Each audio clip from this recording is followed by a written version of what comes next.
We have here a 1969 Mercedes-Benz 280 SL, commonly known as a Pagoda. This is a car that we purchased around 2011, and it resulted from my son and I wanting to have a project that we could do together as a father and son kind of connection. We're both car nuts. We started looking at Alfa Romeos because I had some Alfa Romeos in the old days, and decided that they weren't substantial enough for us. So we started thinking about a Mercedes, and my son Peter located this car. It belonged to a dentist in Redlands in Southern California. And so we decided to go down and take a look at it. So we flew down, we took a look at the car, and we actually checked it out, brought it to a repair shop, put it on a lift, and went through it. So we were more interested in whether it was complete and that it had not been damaged and all of that. But we checked it out for rust and everything else. It had everything on, everything was intact, it was complete. So we negotiated a price. I think we paid $25,000 for it. Got our pickup truck and rented a trailer, and we went down and picked it up. And it sat in our barn for a year before we got started on it.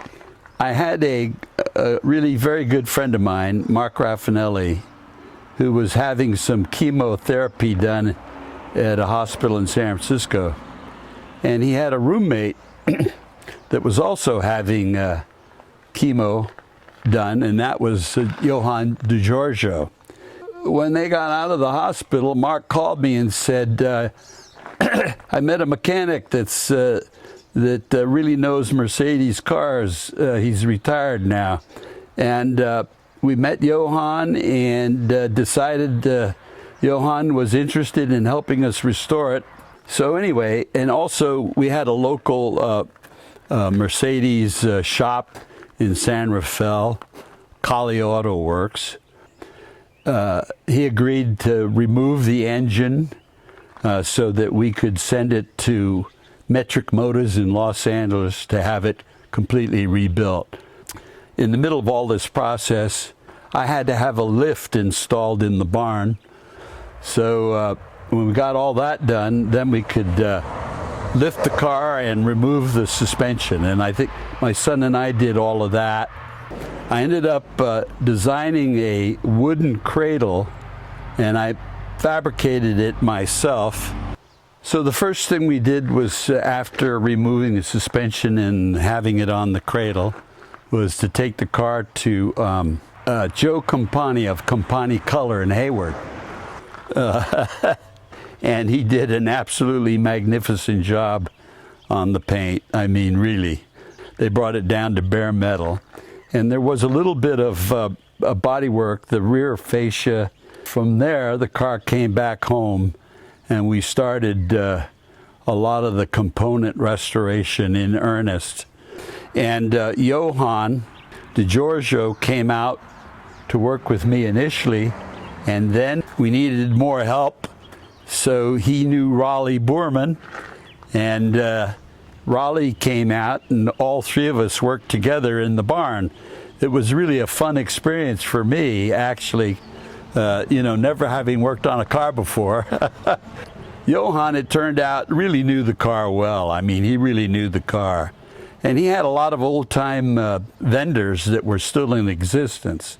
So, for instance, the injection pump went to Gus Pfister at Pacific Fuel Injection in South San Francisco. Apparently, by reputation, Gus is one of the few people that really was an expert in restoring and calibrating the mechanical injection pump, a Bosch mechanical injection pump. So when you went into Gus's shop, he had all these beautiful old Bosch machines for calibrating different pumps.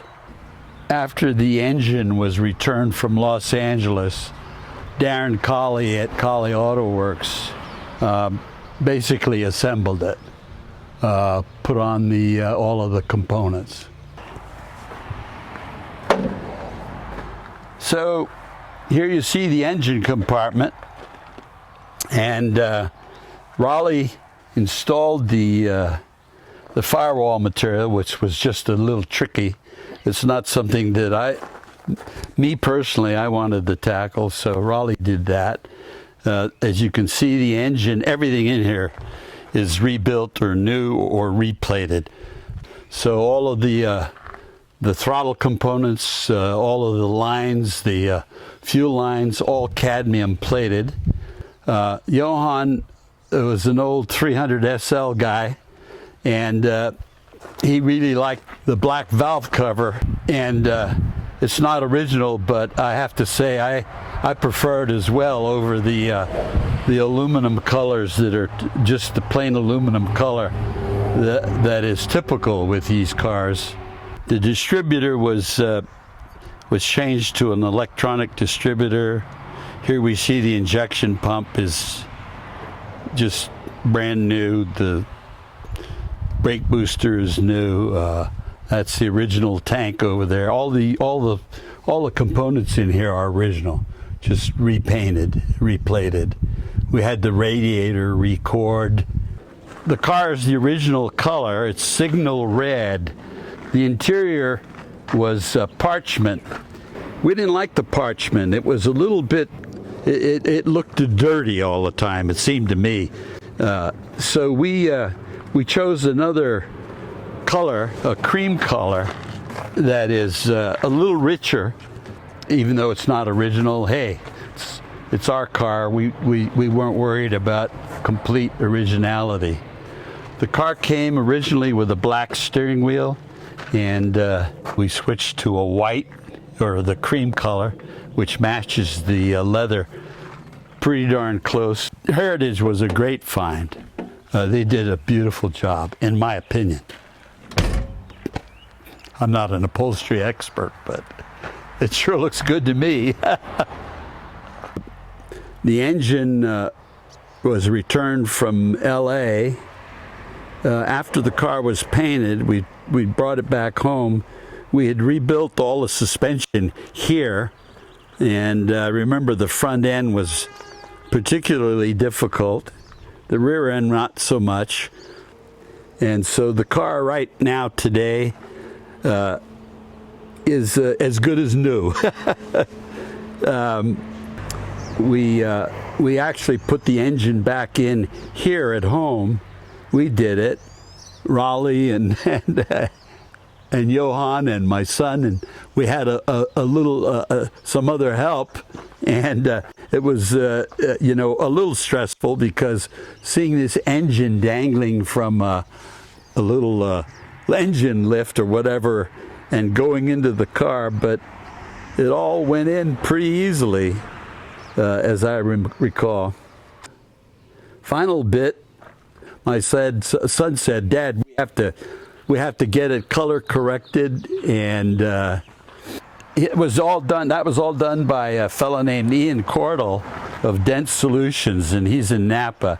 And I tell you, I think he's one of the best. I mean, it looks so much better than it did before he got the car, and all he did was color correct the paint, which I guess is polishing whatever minor imperfections there are.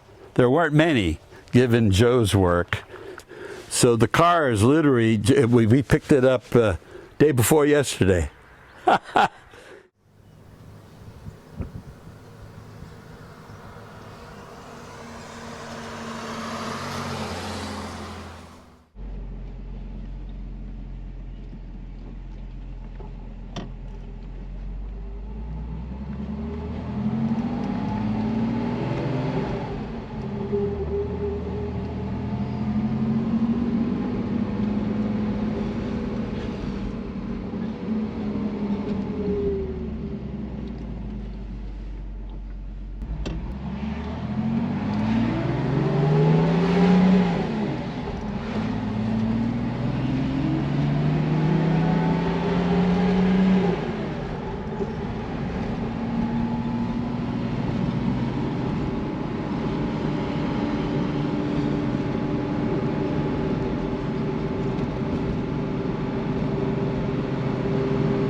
Johan, another one of Johan's contacts, started working with Mark Bridgman at Anton's in Sonoma.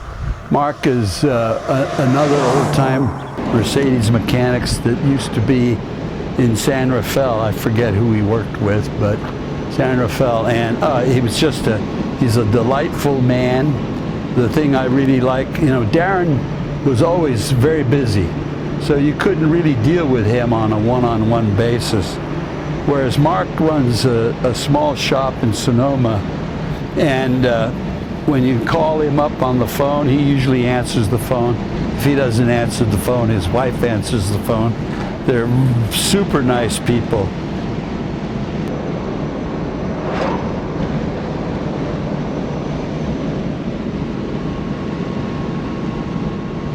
The transmission was rebuilt. Everything was rebuilt. The transmission, the rear end, all new brakes, new bushings, new everything.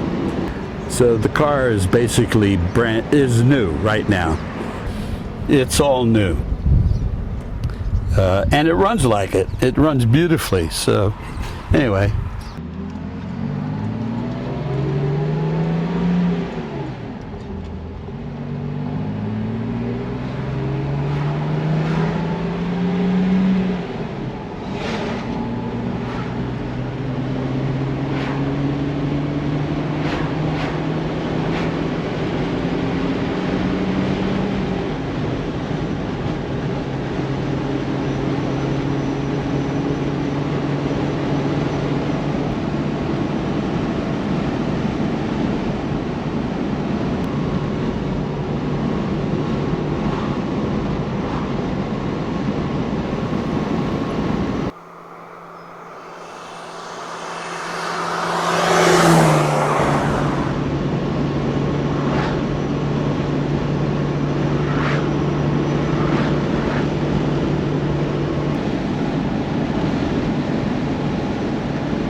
I don't remember how we focused on the 280 because it wasn't a car in its day. I remember driving them, friends had them.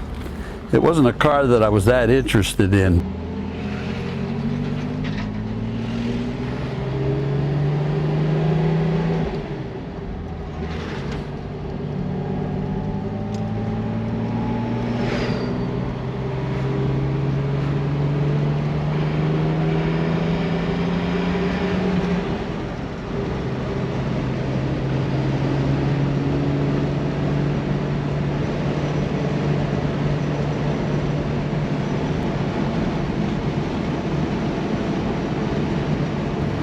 The interior was completely redone by Heritage Upholstery in Palm Springs. They had specialized in doing 280 SLs, so they had all of the cushions and things fabricated to receive the leather. So that was that, and then it was all redone by them and shipped up here. So we installed the seats. But they were all reupholstered, the door panels, the dashboard, all of that.